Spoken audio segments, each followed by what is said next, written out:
¿Qué tienen en común un empresario textil del siglo XIX, un intelectual europeo idealista y uno de los hombres más ricos e influyentes del mundo?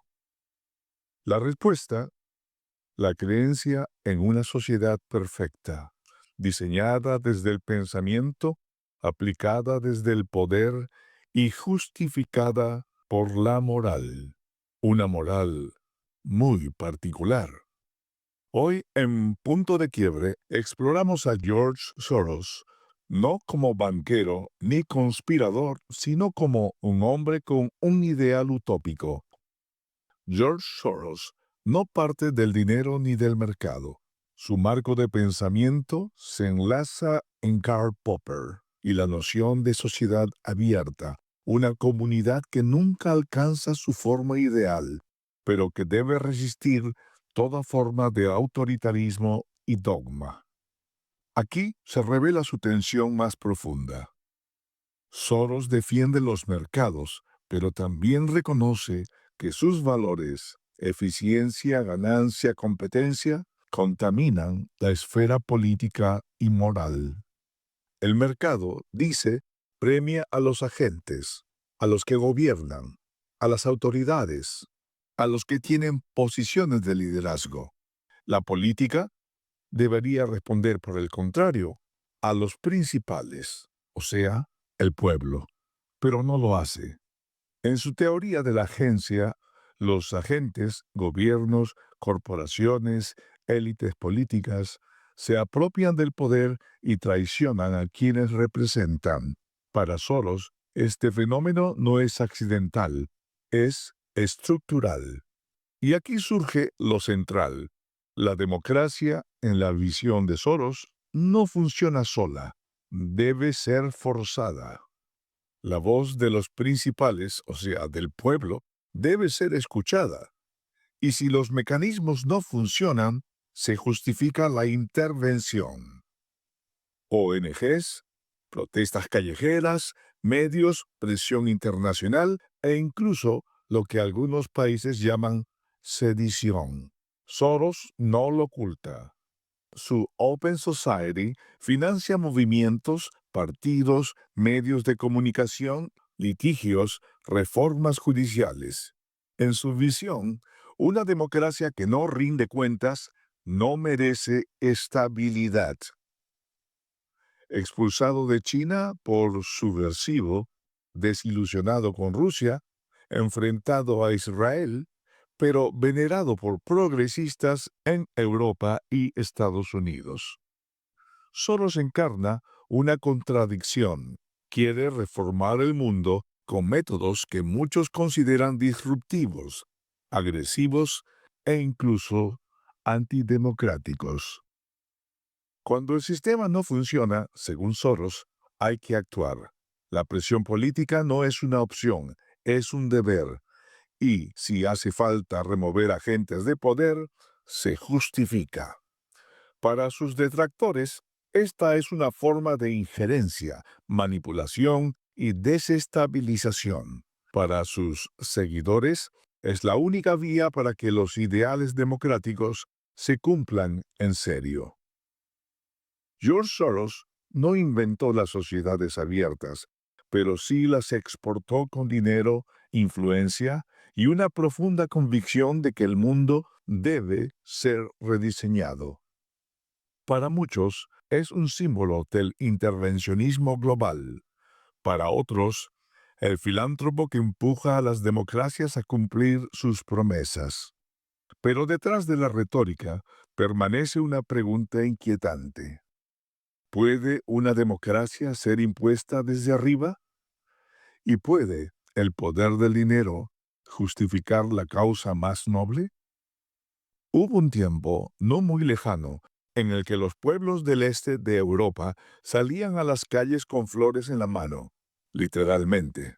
Claveles, rosas, tulipanes, colores suaves para anunciar un cambio profundo.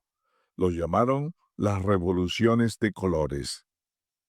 Pero tras la estética pacífica se ocultaba una ingeniería muy precisa. Redes, ONGs, activismo profesional, medios independientes y financiación que cruzaba fronteras sin levantar sospechas. Y en el centro de esta arquitectura sutil siempre aparecía el mismo nombre, George Soros. Todo comenzó en Serbia, año 2000. Slobodan Milosevic acababa de manipular las elecciones. Las protestas se multiplicaron. Jóvenes organizados en el movimiento Otpor usaban técnicas de desobediencia civil aprendidas en talleres financiados, en parte, por fundaciones extranjeras. Muchas de ellas, no es un secreto, vinculadas a Soros. Milosevic cayó. Otpor celebró y el modelo fue replicado. Georgia 2003, Ucrania 2004, Kirguistán 2005, Armenia. Cada levantamiento tenía su sello, su color, su ícono, pero también su guión.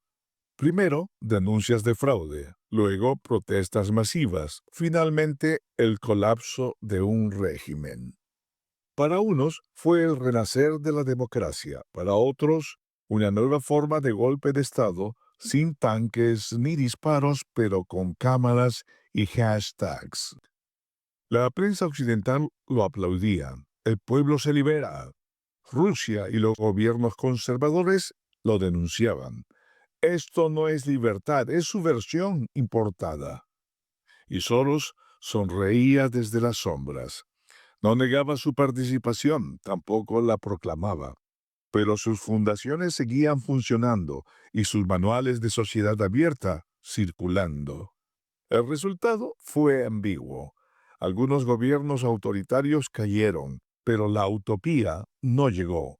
Nuevas élites reemplazaron a las anteriores. La democracia prometida se convirtió, en muchos casos, en más de lo mismo, pero bajo otros logos y colores. La primavera fue intensa, pero breve, y dejó una pregunta colgando en el aire. ¿Puede una revolución nacida del dinero ser realmente popular? George Soros no solo interviene en países lejanos, también moldea la democracia desde adentro, incluso en los Estados Unidos, el país que él mismo ha llamado la sociedad abierta por excelencia. Pero, ¿cómo se transforma un sistema sin cambiar sus leyes? Muy simple, cambiando a quienes la aplican.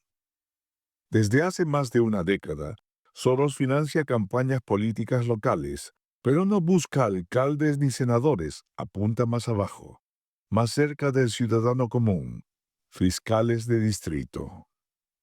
Y es ahí donde comienza una revolución silenciosa, porque cuando eliges al fiscal, eliges qué leyes se aplican y cuáles no.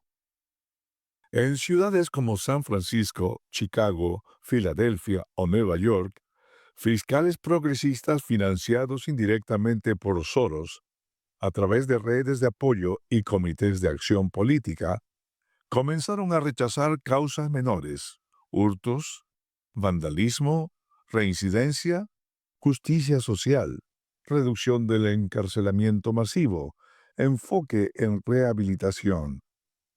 Pero, en la práctica, las calles empezaron a cambiar. En muchas de esas ciudades el crimen aumentó. Los comerciantes protestaron y el ciudadano común empezó a preguntarse, ¿quién defiende mis derechos cuando el fiscal decide no actuar? Soros no se retractó. Para él, esa forma de justicia es parte de su visión. No se trata solo de leyes, sino de quién las interpreta y con qué propósito. Si el sistema penal castiga desproporcionadamente a los más pobres o a las minorías, entonces hay que corregirlo. ¿Quién mejor para hacerlo que el fiscal? ¿Y quién mejor para elegir al fiscal que el dinero de Soros? Así es como se rediseña una democracia, desde la fiscalía, desde la calle, desde la percepción misma de lo que es justo y lo que ya no debe serlo. George Soros nunca fue presidente, nunca comandó un ejército ni fue jefe de Estado, y sin embargo, Pocos hombres han tenido tanto poder para decidir el rumbo político de países soberanos. En Hungría, su país natal, su figura genera tal rechazo que Viktor Orbán construyó una campaña nacional entera sobre un único lema: Stop Soros. Detengan a Soros. El Parlamento húngaro aprobó leyes para bloquear el ingreso de sus fondos, prohibir actividades políticas financiadas desde el exterior y finalmente forzó el cierre de la Universidad Central Europea fundada por él. La razón: interferencia extranjera bajo el disfraz de filantropía. Ese es su estilo.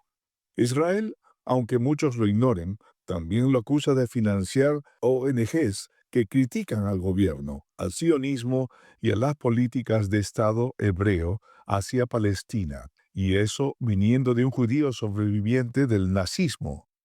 En Macedonia del Norte, en Polonia, en Rumania, las historias se repiten.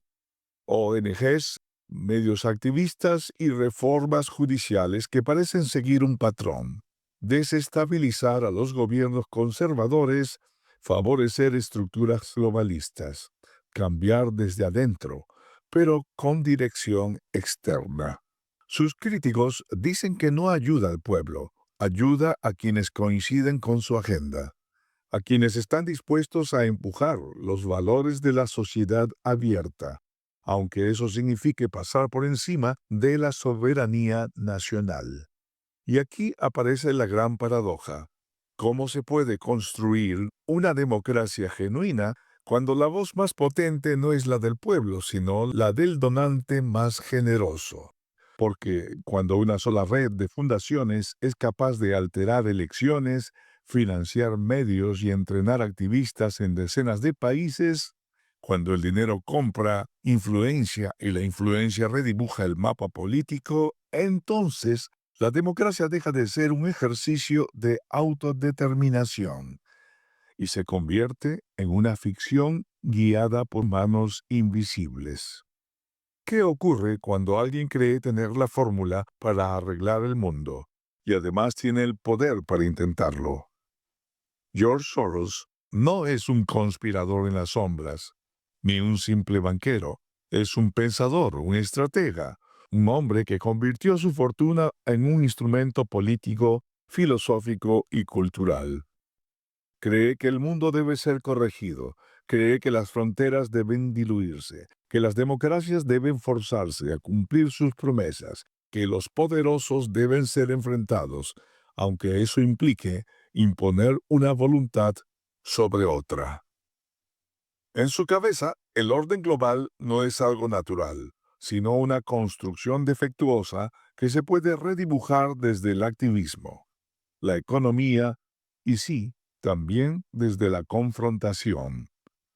Por eso apoya a los fiscales que desafían el sistema, a las ONG que retan gobiernos, a los medios que exponen abusos, a los estudiantes que se rebelan, porque su visión, la sociedad abierta, no se hereda, se exige. Y si no se concede, se fuerza. Pero ahí está el dilema, porque toda ingeniería social, incluso la que parte de buenas intenciones, deja víctimas. Y a veces, para abrir una sociedad, se termina rompiéndola. Hoy, Soros es visto como filántropo por unos, como héroe globalista o como titiritero del caos. Pero tal vez sea más simple y más inquietante que todo eso. Tal vez George Soros sea, en el fondo, un hombre con un ideal utópico y el dinero para intentarlo, aunque nadie se lo haya pedido. Esto fue Punto de Quiebre. Gracias por escuchar. Hasta el próximo episodio. Y no se olviden de suscribirse y de darnos un like. Eso nos ayuda mucho en esta batalla cultural. Hasta la próxima.